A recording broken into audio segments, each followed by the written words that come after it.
here was my thought, Conrad, in that I knew budgets were not going to be easy. I also knew that, just like many folks have done through the years, you got to shake things up. And so I had no, like, I want to clear, I had no ill will to anybody there, but I also knew that everybody that was a part of, I'll call it 2016, that was just a complete mess. And I'm going to go all the way back to the rebrand. I truly believe that when we, and I say we collectively, the organization, when they threw TNA out the initials out the door and went with Impact, it was a rebrand that was never even close to being fully executed, because they kept TNA a little bit. I would even tell different folks, if you're going to get away from TNA, get all the way. Like, no, we don't want to do that. No. Anyway, so like the we'll call it the rebrand started in 2011 or 12, but just the funk and the impact and then all the bad press with the Corrigan and Dixie and all that. So I knew and told Ed in December, Ed, there's a real big branding issue in so many ways that I love the name Impact. I remember sitting in Holiday Inn Vanderbilt when we all collectively as a creative team came up with the name of the television show to be called Impact. TNA presents Impact, just like WWE presents Raw. I remember all that, but I'm like, there's a lot of rebranding that needs to be done.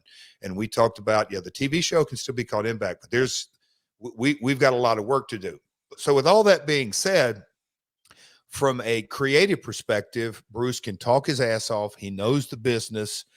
He had launched the podcast. I wanted to get in and just crank up, to me, you can say smart marks and internet and Twitter and Facebook and all this, like anyway, the audience was out there and Bruce had created noise on his own. Well, with you, Conrad, I knew that how can we get Bruce on board? And Bruce, in the very first conversation, I was going to one of my daughter's basketball game. I'll never forget, parking lot over in White House, Conrad, right over another community.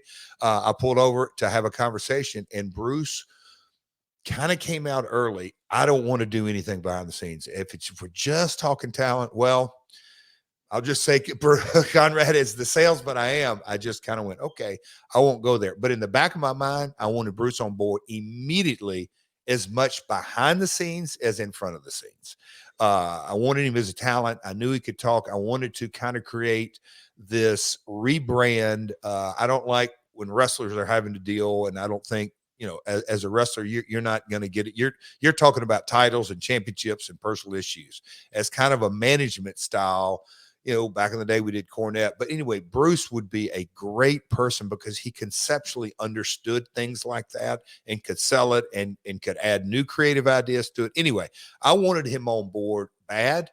And he's like, well, can we promote the podcast? And I'm like, I want you to promote the podcast. I think it's the best way to blur the lines. Of course, Wade or Dave or whoever you're reading from, they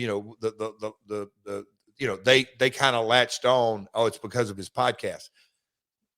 I'll just say that's a part of it. That was just a part of it. I wanted Bruce as the producer. Karen has always said that she's worked with a lot of different producers, but Bruce had such a unique skill set. She marveled when Karen would be watching, and kind of the first time she had really been around that and watching Bruce work with other talent, because a good producer accentuates the positive and deletes the negative. Bruce knows how to do that. So, yes, Brother Love, I wanted him to be a part of the team immediately. And I was excited when he said, yep, I'll do it.